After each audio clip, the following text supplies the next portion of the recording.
Jacob prostrated himself to worship beside the head of his bed.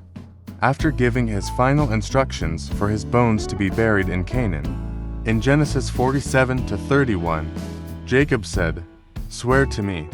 And Joseph swore to him. Then Israel or Jacob bowed down at the head of his bed.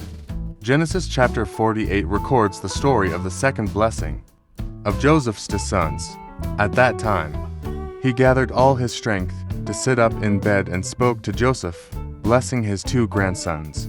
The phrase, "after this" in Genesis 48:1 is written in Hebrew grammar as wa consecutive, indicating a very close relationship between the request for his bones to be buried in the land of Canaan in Genesis chapter 47 and the events in Genesis chapter 48, and that there is no gap between the two episodes, but rather they are continuous events.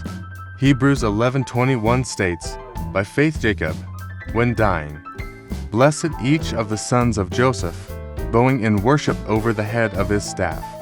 This means that as his end approached, Jacob blessed Joseph's sons and also worshipped while leaning on the head of his staff.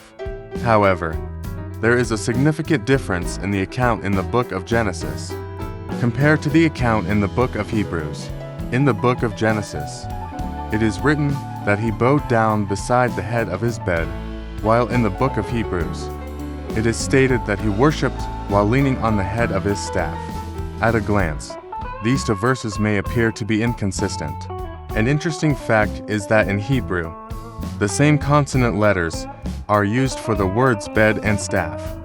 Bed is mida and staff is mada, around 250 to 150 BC.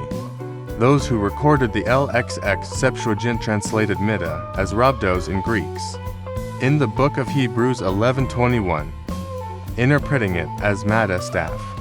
However, around 500 to 950 AD, the Masoretic text scholars interpreted it as mida bed by adding a vowel letter to the word to give that meaning. In Hebrew, even though the vowel letter between bed and staff is different, they share the same consonant sequence. This expression suggests that, even though Jacob's body was old and frail, he worshiped God while leaning solely on God, the spiritual staff for humanity. Jesus serves as the anchor we lean on throughout our life's journey. He acts as the protective and guiding staff. Jesus is the sole staff that aids us in conquering a sin-ravaged world, akin to a turbulent sea, and safely directs us to the kingdom of heaven, the promised land.